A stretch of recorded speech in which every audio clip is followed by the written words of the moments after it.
Bismillah Rahman Rahim. 2026 is turning out to be quite a sorry year for the UK.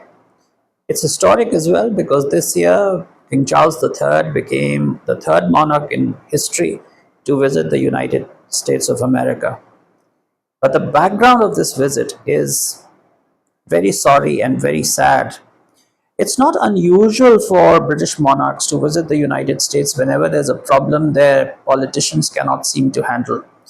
But the impotence that is shown in this moment is monumental, to say the least, tragically monumental. The slew of useless prime ministers that Britain has produced over the last 2 decades have put Britain in a position where the British economic growth rate in 2026 is just under 1%.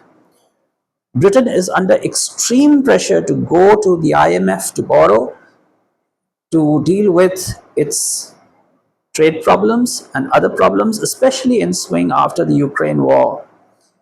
And the cost of borrowing is just out of control. So usually what happens that in such situations, the British monarchy gets involved because it is against British prestige to go to the IMF and to start borrowing. So they try not to do it as far as possible.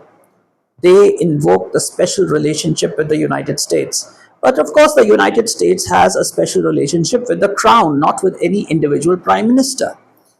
So it is at this time that the royals get involved. First, the princesses or the princes, like in the previous years, Princess Margaret used to get involved, and then Queen Elizabeth herself visited.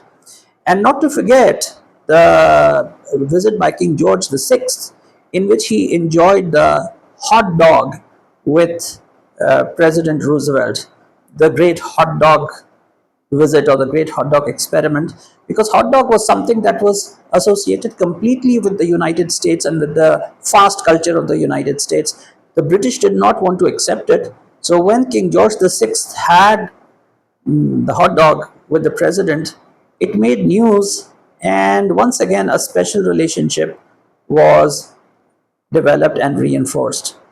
So King Charles III is following in his grandfather's footsteps, and while reminding the Americans how many times they have invoked the Magna Carta, while reminding in a very subtle way, but in a way that cannot be missed by someone like Donald Trump, that there has to be a limit on executive power, and in a sense he is playing with fire, because reminding Trump about his limits can be very dangerous for anyone who wants his favors.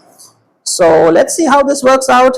But the main purpose will be to get as much US investment into the UK as possible so that they can tide over this problem and avoid a bailout from the IMF.